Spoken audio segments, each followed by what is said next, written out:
Welcome to my channel. I am Srabanti. বন্ধুরা সব কেমন আছো? আশা করছি ভালো আছো। আমি অলরাইট ফাইন। তোমরা সব ভালো আছো তো বন্ধুরা? আমি অলরাইট ফাইন। চলো বন্ধুরা, হ্যাপি শুভ রথযাত্রা সকলকে জানাই। সকলেই বেশি বেশি করে রথযাত্রা দেখো।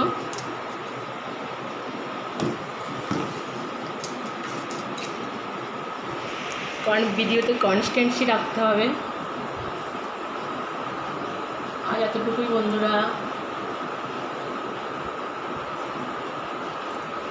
চলো বন্ধুরা, এগুলো সব গুছিয়ে রাখি।